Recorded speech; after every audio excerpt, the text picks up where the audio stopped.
Are you tired of manual quoting errors and slow sales cycles? In the fast-paced world of sales, automation is no longer a luxury, it's a necessity. Welcome to CPQ Talk, the podcast dedicated to helping you streamline your sales process. We'll explore the latest in configure, price, quote software and sales automation to help you close deals faster and smarter. Here are your hosts. So if you ever looked into software for managing sales quotes, you've probably seen terms like quoting software, maybe proposal software, CPQ software. And they often get used, well, pretty much interchangeably. Yeah, they really do. It's confusing. But here's the thing. They're actually quite different. And we hear about businesses, jump in thinking they're getting one thing and then later find out it's missing stuff they really need, which means, wasted time, wasted money. Absolutely. A lot of wasted effort. So our mission today is simple. Cut through all that confusion.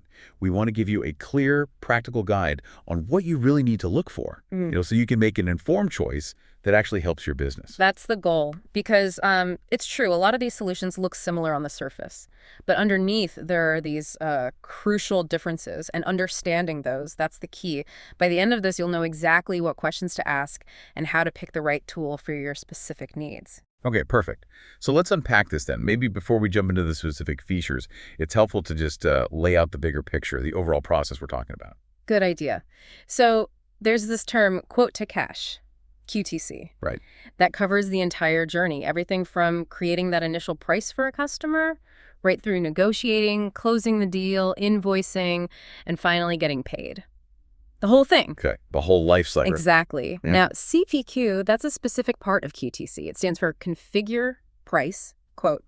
And it focuses on those first really critical steps. First, you can figure out exactly what products or services the customer needs. Okay. Then you price them accurately, all the discounts, the specific rules. Got it. And finally, you, quote, generate that document, the offer, and get it to the customer. Configure price, quote, CPQ. Makes sense. That QTC versus CPQ distinction is, really helpful.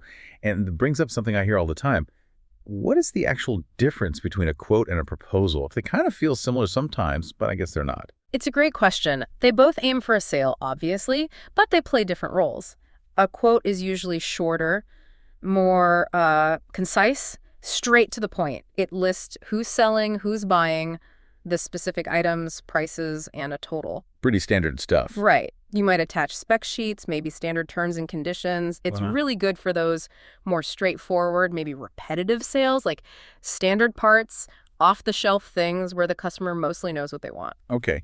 So what about a proposal then? A proposal is generally, a bigger deal. It's longer, more detailed.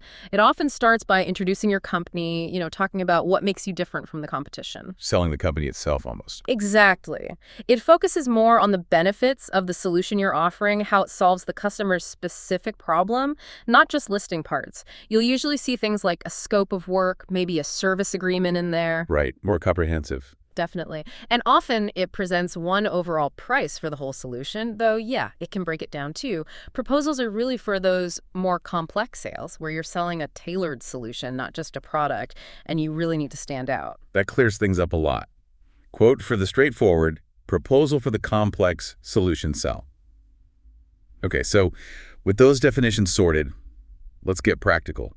When you're actually looking at software, what's the absolute first thing you need to check? Like the fundamental starting point. Right. This is maybe the biggest pitfall, honestly. So tip #1. Is it really? Quoting proposal CPQ software. Sounds basic, right? But you'd be amazed. A lot of tools, especially if you just search for proposal software, aren't really built for quoting at all. No, are they then?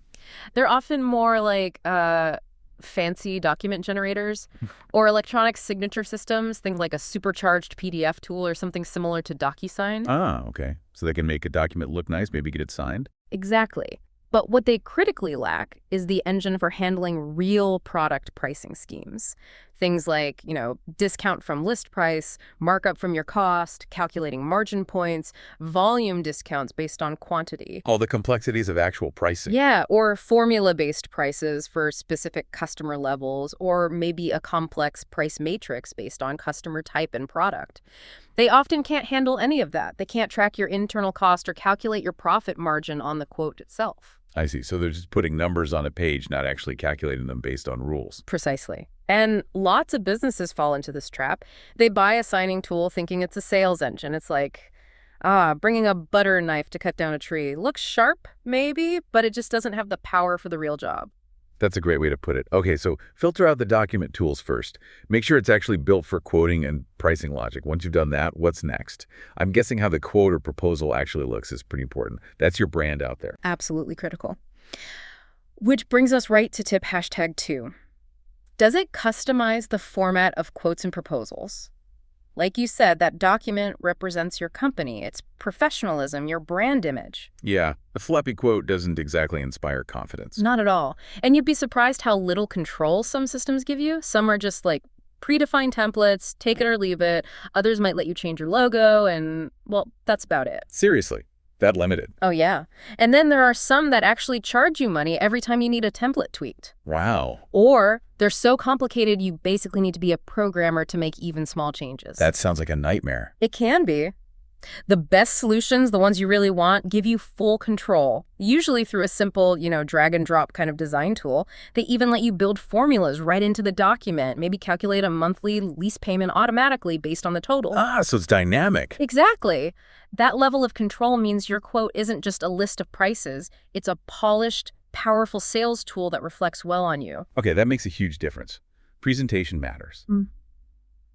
But even the best-looking quote needs to fit into how a company actually works. Yeah. Right? How it connects with other systems must be a big question. Oh, massively important. And that's tip #3. Does it integrate with the contact management system you use? Your CRM, basically. Honestly, for a lot of companies, this is a potential deal breaker. Why is that? Just think about the efficiency. No more manually typing customer names, addresses, contact info into every single quote you create. Yeah, that sounds painful and error-prone. Exactly. But good integration isn't just about pulling information in.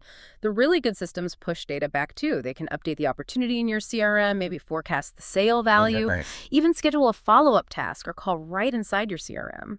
Now, the depth of integration varies a lot between solutions, but even just retrieving contact info automatically saves a ton of time and cuts down mistakes. Yeah, I can definitely see that. Eliminating double entry is huge. So building on that data flow idea, once the quote is accepted, it becomes an order. What's the next connection point? Thinking about, like, the finance side. You're right on track. That leads us to tip #4. Does it integrate with any accounting software? This is another big area for boosting efficiency and, again, reducing errors. Once that quote turns into a confirmed order, all that information, customer details, products, quantities, prices, needs to get into your accounting system for invoicing and tracking revenue. Right.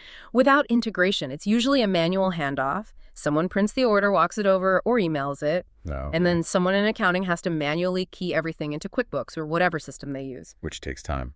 A lot of time. And it's frustrating. And critically, it's another place where typos and mistakes can creep in. A wrong part number, a wrong price. Big headaches down the road.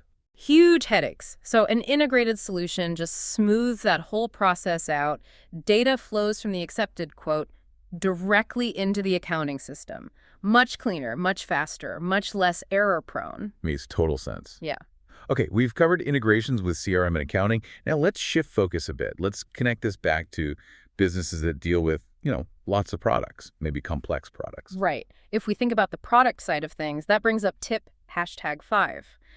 How important are product to you? Do you need bundle and configurator capabilities? If you're managing, say, hundreds or thousands of products, maybe sourced from different vendors, you absolutely need strong tools to handle that. Just keeping track must be hard. It is. So look for features like bundles or kits. That lets you group multiple items together, sell them under one line item, maybe for a special package price. Okay, bundling? Useful. Very. But for the really complex stuff, that's where the configurator comes in the C, in CPQ we mentioned earlier. The configure part. Exactly. A configurator is like an intelligent guide for your sales reps. It walks them step by step through assembling a product based on the customer's specific needs and choices. Think about configuring a custom server, or even something like, you choose a 19-inch car roll rim. Right.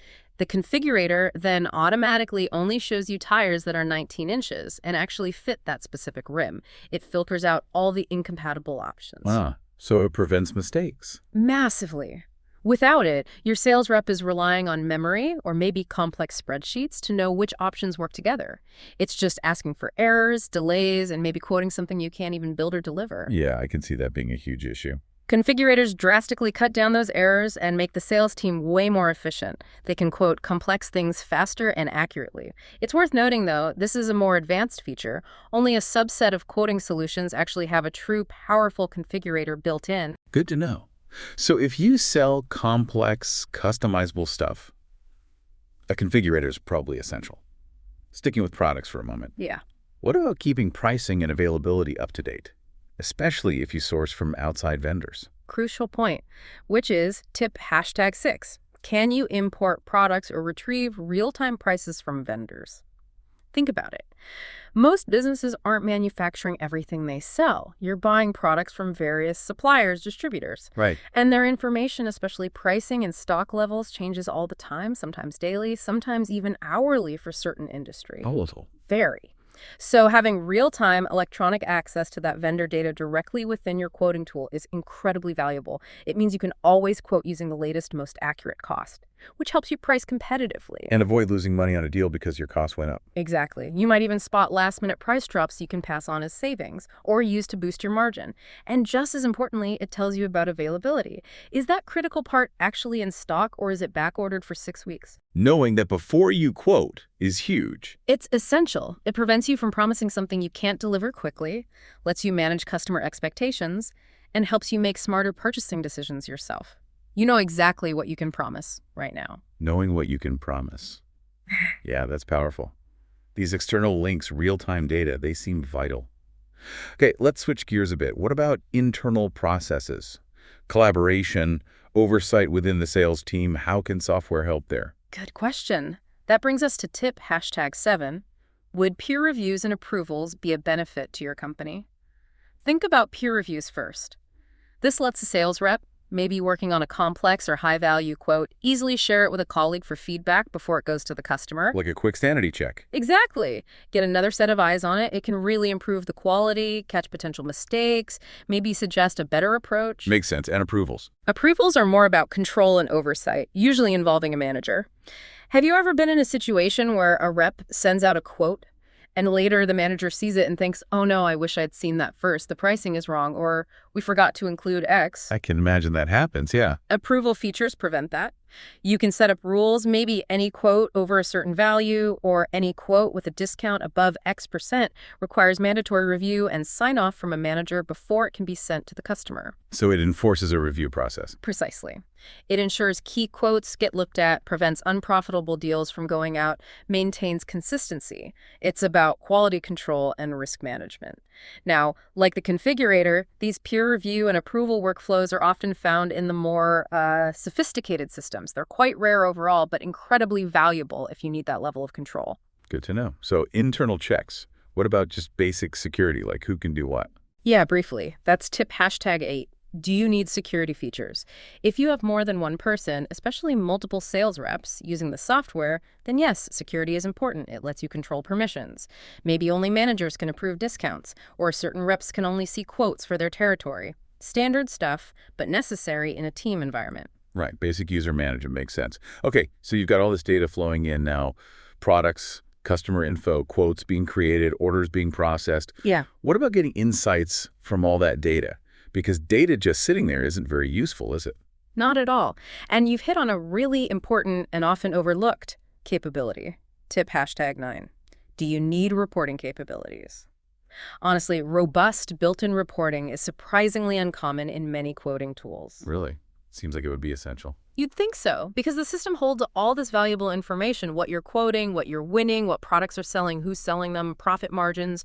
You absolutely need to be able to run reports on that data. Like what kind of reports? Oh, things like, show me all outstanding quotes right now, or total quotes per sales rep. Quotes we've won this quarter. Which products are included most often in won deals? What's our average margin per product line?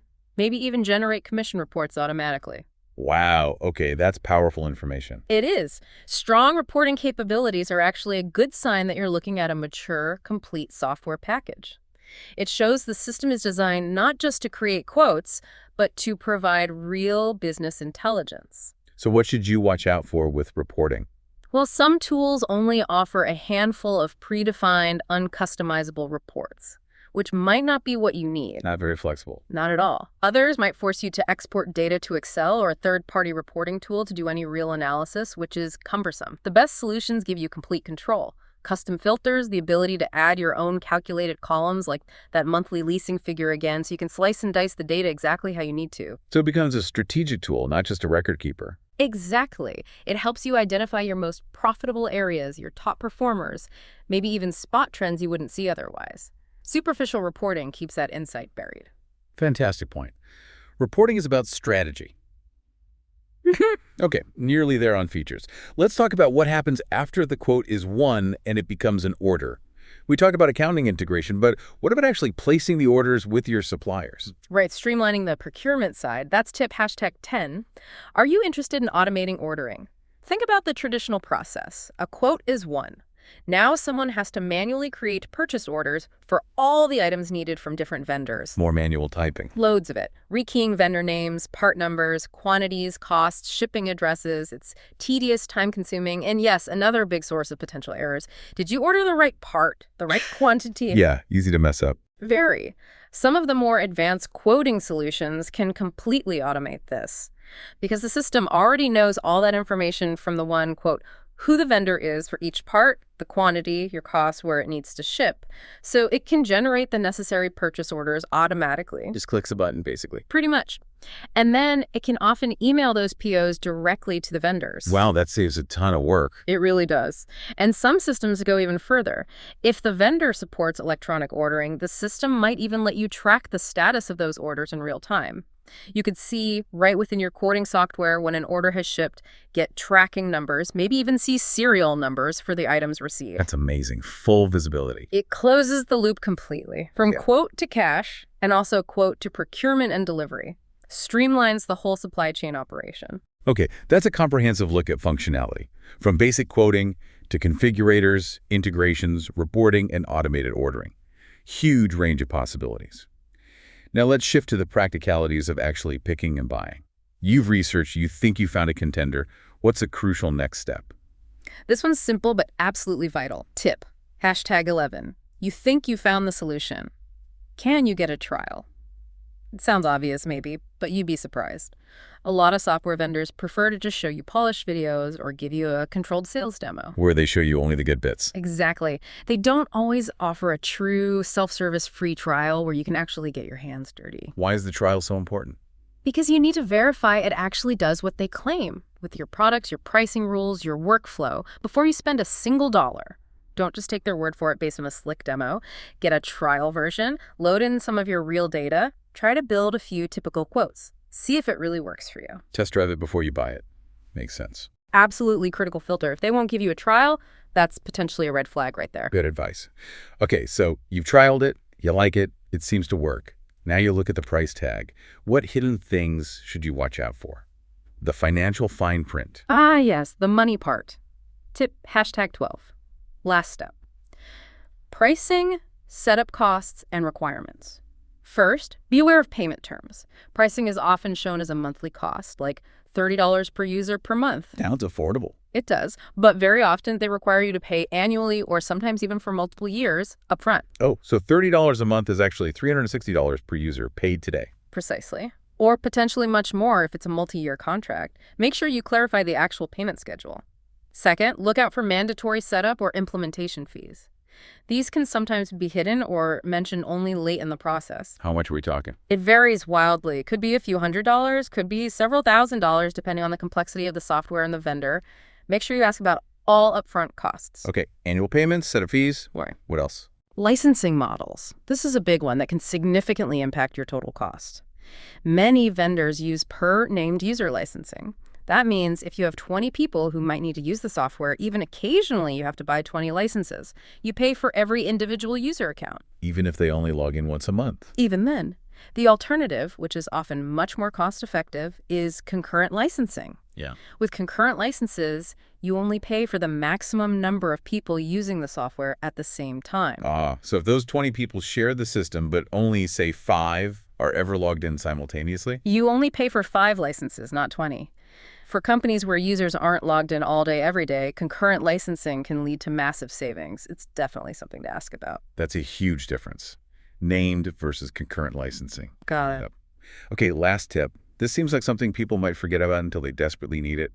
What happens when things go wrong? You nailed it. Tip #13. Does the solution offer technical support, specifically phone support? It really does feel like an afterthought sometimes, but when you need help, you really need it. Especially if the software is critical to making sales. Absolutely. Check the vendor's website. Do they even list a phone number for support? Many don't. Some only offer email support. You send an email and then you wait maybe hours, maybe days for a response. That sounds incredibly frustrating if your system is down. It is. Imagine you're trying to get a crucial quote out or an integration breaks and you're just stuck waiting for an email reply. It's costly. For complex issues or things that are stopping you from working, nothing beats being able to pick up the phone and have a real-time, back-and-forth conversation with a support technician. Get it resolved quickly. Exactly. So if responsive support, especially phone support, is important to you, and for most businesses, it should be make sure you verify what they offer before you sign up. Maybe even test their responsiveness during your trial. Excellent point. Don't overlook support. Wow, what an incredible amount of ground we've covered.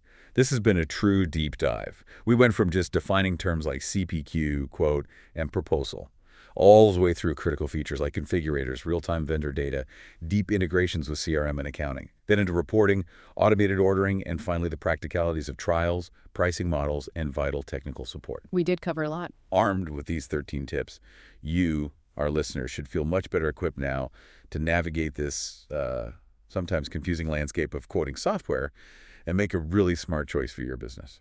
So maybe to wrap up, what does this all really mean for someone looking to streamline their sales? I think the final thought is this. When you're looking at software that claims to help your sales process, don't just focus on how pretty the quote looks. You need to ask, how deeply does this solution empower my entire workflow, both sales and operations?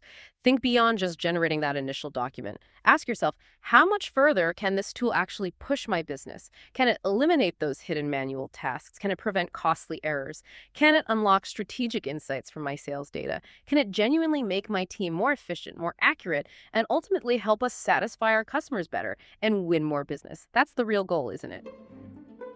That's all for this episode of CPQ Talk. We hope you gained valuable insights into optimizing your sales process. Remember, mastering configure, price, quote in your organization is key to accelerating your deals and boosting your bottom line. Don't forget to subscribe so you never miss an episode. And if you have ideas for future topics you'd like us to cover, we'd love to hear them. Join us next time for more on sales automation.